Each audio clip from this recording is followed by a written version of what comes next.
मुंबई आणि उपनगरांमध्ये रात्रभर पाऊस, काही भागात पाणी साचलं तर पाणी साचल्यामुळे अंधेरी सबवे रात्री काही काळासाठी बंद होता. सध्या अंधेरी सबवे वाहतुकीसाठी खुला.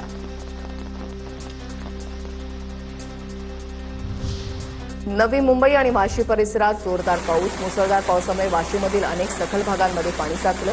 वाशीच्या एपीएमसी मार्केट भागातही पाणी साचल्यामुळे व्यापाऱ्यांची आणि ग्राहकांची तारांबळ उडाली.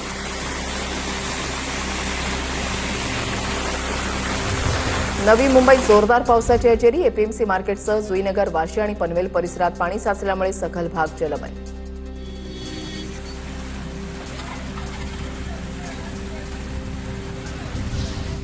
पनवेल परिसरातही पावसाची जोरदार बॅटिंग. मुसळधार पावसामुळे पनवेलमधील अनेक रस्ते आणि सखल भागामध्ये पाणी साचलं. पाणी साचलेल्या भागातील दृश्य समोर आली आहेत.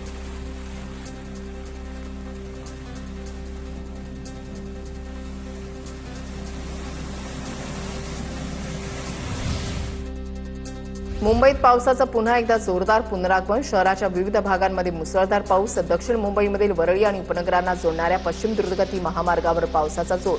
जोरदार पावसामुळे रस्त्यांवर पाणी. भिवंडीमध्ये रात्री 1 तास मुसळधार पाऊस. शहरातील रस्त्यांना नद्यांचं स्वरूप. मुख्य बाजारपेठेमध्ये दुकानांमध्ये पाणी शिरलं. अनेक प्रमुख मार्गांवरील वाहतूकही विस्कळीत.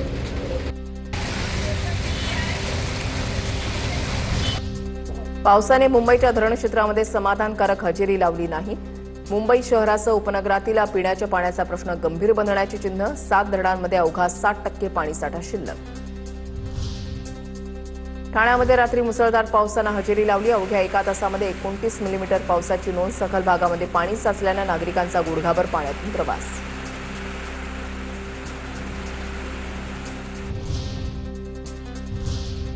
मुंबई उपनगरांमधल्या टॉप 9 घडामोडींचा आढावा घेऊयात.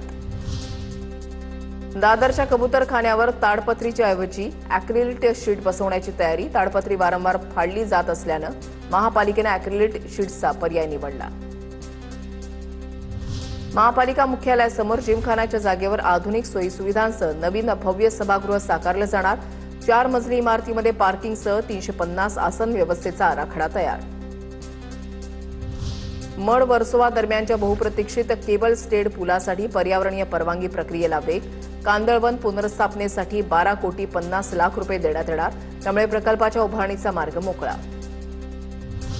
कल्याण डोंबिवली महापालिकेच्या महासभेमध्ये आज प्रभाग फेररचना, रिंग रोड, पार्किंग पॉलिसी अशा विविध मुद्द्यांवर चर्चा होणार. यावेळेला नगरसेवकांकडून प्रशासनाला धारेवर धरण्याची शक्यता.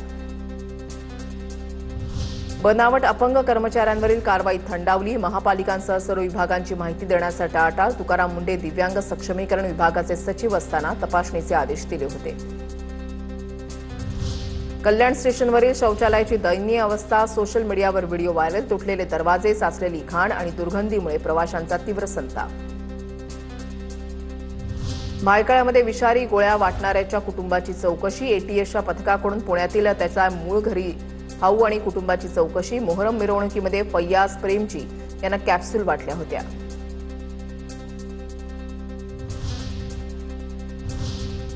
पुणे जिल्ह्यातल्या टॉप 9 घडामोडींचा आढावा घेऊयात.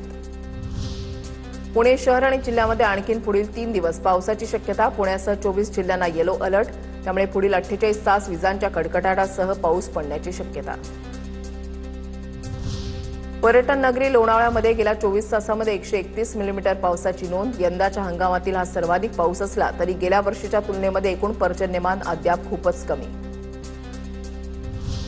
पुण्यातील 135 जणांनी दुसऱ्या देशामध्ये स्थायिक होण्यासाठी भारतीय नागरिकत्वाचा त्याग केला. भारतीय कायद्यानुसार दुहेरी नागरिकत्वाची तरतूद नसल्यानं त्यांनी त्याग प्रमाणपत्र घेतलं. राष्ट्रीय शैक्षणिक धोरणाच्या अंमलबजावणीसाठी अतिरिक्त खोल्या असलेल्या जिल्हा परिषद शाळांमध्ये अंगणवाड्या स्थलांतरित करण्याचे आदेश. यंदापासून या परिपत्रकाची अंमलबजावणी केली जाणार. पुण्यातील कोथरूड भागातील ज्येष्ठ नागरिकाला 1 कोटींचा गंडा. शेअर बाजारामध्ये गुंतवणूक करून मोठ्या परतावा देण्याचा आमिष. शिवाजीनगर सायबर पोलीस ठाण्यामध्ये तक्रार. राष्ट्रवादीचे आमदार शंकर मांडेकर यांनी मुळशी तालुक्यामधील पुणे-कोलाड महामार्गाची पाहणी केली. फुगाव ते पिरंगुट घोटावडे फाटादरम्यान पाहणी. त्रुटी दाखवत मांडेकर यांनी अधिकाऱ्यांना खडे बोल सुनावले. मोर तालुक्यातून जाणाऱ्या महाड पंढरपूर मार्गावरील आंबेघर इथल्या नवीन पुलाचं काम तात्पुरतं थांबवलं. पावसाळ्यामध्ये काम करण्यास आसपासच्या शेतकऱ्यांचा विरोध.